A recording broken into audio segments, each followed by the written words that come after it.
오늘 주시는 하나님의 말씀은 마태복음 5장 13절에서 16절까지의 말씀입니다. 제가 봉독해 드리겠습니다. 너희는 세상의 소금이니 소금이 만일 그 맛을 잃으면 무엇으로 짜게 하리요?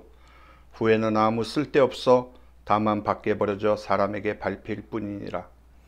너희는 세상의 빛이라. 산 위에 있는 동네가 숨겨지지 못할 것이요 사람이 등불을 켜서 말 아래에 두지 아니하고 등경 위에 두나니 이러므로 집안 모든 사람에게 비치느니라. 이같이 너희 빛이 사람 앞에 비치게 하여 그들로 너희 착한 행실을 보고 하늘에 계신 너희 아버지께 영광을 돌리게 하라. 아멘. 할렐루야. 저는 오늘 소금과 빛이라는 주님의 말씀으로 함께 은혜를 나누겠습니다. 오늘 본문 가운데 두 가지의 진리들이 우리 가운데 있습니다. 첫째는 너희는 세상의 소금이니, 그리고 너희는 세상의 빛이라. 이 두 가지의 진리입니다. 그러면 너희는 누구입니까? 여기서 너희는 두말할 것도 없이 주님을 따르는 제자들이요 주님의 몸된 교회를 말합니다. 천국을 소유한 너희라는 말이지요. 천국을 소유한 너희는 세상의 소금이고 세상을 밝히는 빛인 것입니다. 그리고 그 다음에 나오는 단어가 세상입니다. 세상은 무엇입니까? 세상은 하나님을 떠난 부패한 삶을 살아가는 어두운 세상을 말합니다. 그리고 이어서 나오는 단어가 소금과 빛입니다. 그리고 그 이후에 무엇이 나오죠? 다 소금과 빛의 기능들에 대해서 설명을 하고 있습니다. 자, 그런데 오늘날에는 교회가 아닌 세상이 바로 오늘 이 본문의 말씀을 가지고 교회를 질타를 하고 있습니다. 즉, 교회는 세상에서 빛과 소금이 되어서 그 역할을 감당을 해야 하는데 그러지를 못하고 있으니까 욕을 먹는다라는 말입니다. 따라서 오늘 본문으로 세상이 교회를 정죄하고 있다는 사실은 오늘 본문의 그 소금과 빛을 세상의 윤리나 도덕적인 삶으로 알고 있다라는 것을 반증을 하고 있는 것입니다. 소금같이 살아야 되고 빛같이 살아야 한다라는데 초점을 두고 있다라는 말이죠. 근데 우리가 먼저 깨달아야 되는 것이 무엇인가 하면 이 본문에서 예수님께서는 우리가 소금이 돼야 된다, 우리가 빛이 돼야 된다라고 말씀을 하고 계시지를 않는다라는 거예요. 그럼 뭐라고 말씀을 하십니까? 우리가 소금이다, 우리가 빛이다 라고 말씀을 하고 계시다는 사실입니다. 즉 역할이 아니라 정체성에 대한 이야기를 하고 계신 것입니다. 그렇기 때문에 너희는 세상에서 소금처럼 살아라, 빛처럼 살아라 라는, 즉 그렇게 착한 행실을 통해서 안 믿는 사람들에게 본을 보여줌으로써 하나님께 영광을 돌리라라는 우리들이 지금까지 알고 있었던 그 세상의 의라는 옛 프레임을 버리고 하나님의 의라는 새로운 프레임으로 오늘 본문의 말씀을 보아야 할 것입니다. 그래서 너희는 세상의 소금과 빛이다라는 말씀을 우리들이 확인을 하기 위해서 그동안 우리가 본문 앞에 나오는 말씀, 즉 팔복들에 대한 말씀들을 먼저 살펴보았던 것입니다. 여러분, 심령이 가난한 자, 애통하는 자, 온유한 자, 의에 줄이고 목마른 자, 긍휼히 여기는 자, 마음이 청결한 자, 화평케 하는 자, 의를 위하여 핍박을 받는 자. 어떻습니까? 정말 세상적인 기준으로 본다면 다 복 있는 사람들로 보이십니까? 복 있는 자와는 전혀 상관없는 그런 사람들로 보이지 않습니까? 근데 성경에서는 이들을 가리켜서 복 있는 자라고 말씀을 하고 있는 것입니다. 그렇기 때문에 성경이 말씀하시는 복은 세상의 기준으로 바라보는 복과는 많이 다르다라는 것입니다. 그러므로 오늘 본문은 복 있는 사람은 세상의 소금이다, 복 있는 사람은 세상의 빛이다 라고 말씀을 하고 계시는 것입니다. 복 있는 사람이 세상에서 소금과 빛으로 살아가는 것이 바로 오늘 본문의 말씀의 요지인 것입니다. 자, 그럼 먼저 너희는 세상의 소금이다 라는 말씀에 대해서 살펴보도록 하겠습니다.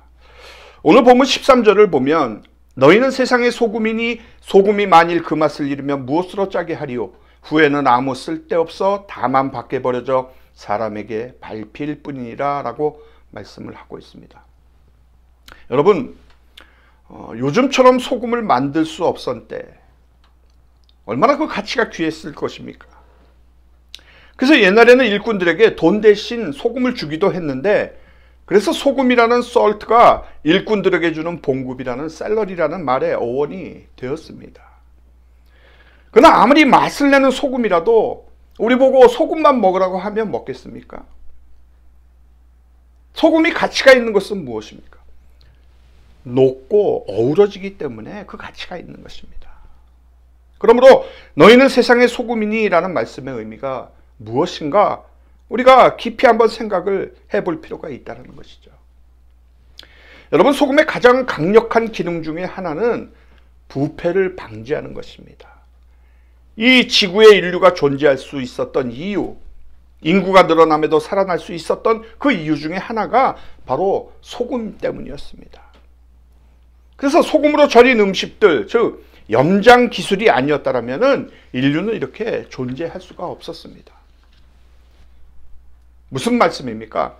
그러니까 소금이 들어가는 것이 단순히 맛을 내는 것으로 끝나는 것이 아니라 생명을 살리는 역할을 했다는 거죠. 그러므로 세상에 소금이 들어가면 영적 갈증을 유발하는 그 역사가 일어나야 한다는 것이에요. 즉 부패하고 썩은 집단에 그리스도인들이 들어간다면 뭔가 충돌이 일어나야 된다는 거죠. 부패한 세력과 그 화학 반응이 무섭게 일어나야 한다는 것입니다. 그래서 썩는 곳에 소금이 떨어지면 쓰라린 아픔을 겪어야 되는 것입니다.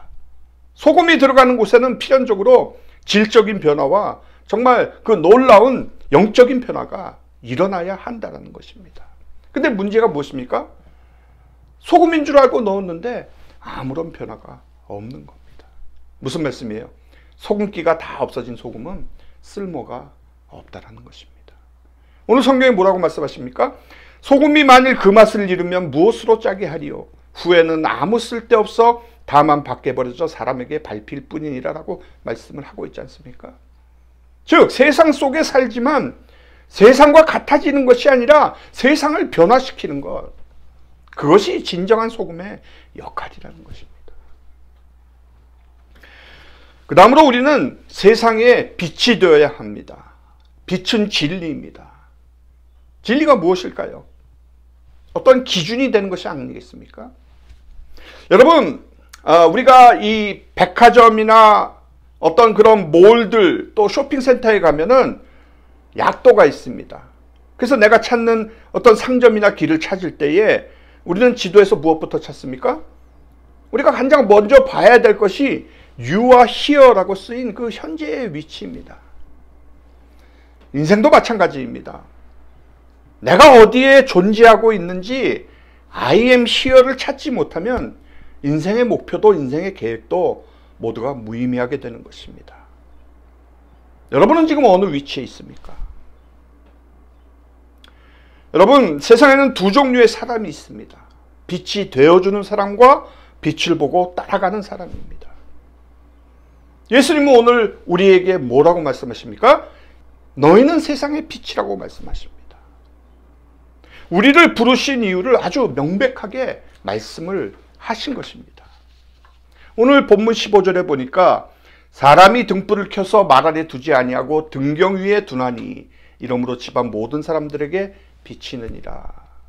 여기에 보면 빛이 된다는 것은 두 가지의 측면이 있는 것 같습니다. 하나는 누군가를 바라보고 따라올 수 있는 기준이 되라는 것이죠. 우리가 살아가다 보면 무엇이 옳은지 무엇이 그른지 구분이 되지 않는 경우가 있습니다. 그럴 때 판단을 내려줄 수 있는 사람이 되라는 것입니다. 아니, 그 사람이 얘기를 하면 다른 사람들이 모두가 수긍할 수 있는 그런 삶을 살라라는 거죠. 또 다른 측면에서 우리가 빛이 된다는 것은 어둠의 영역을 물리치는 것입니다. 여러분, 빛은 모이는 것이 아니라 퍼져나가야 합니다. 사실 이 말씀 속에 오늘 교회의 사명이 있고 오늘 신자들이 살아가야 할 본분이 있는 것입니다. 빛은 드러나야 빛의 역할을 합니다. 소금이 세상에 녹아야 하듯이 빛은 세상 속에서 빛나야 하는 것입니다. 그래야 빛이 있는 곳에 죄가 드러나고 빛이 있는 곳에 무엇이 위험한지를 경고를 할 수가 있어야 하고 빛이 있는 곳에 생명이 있어야 하는 것입니다. 중국 교회 지도자 가운데 한 분인 워치만 리라는 분이 자신이 쓴 책에서 어느 그리스도인의 간증을 소개하고 있는데 오늘 그것을 여러분께 소개하고자 합니다.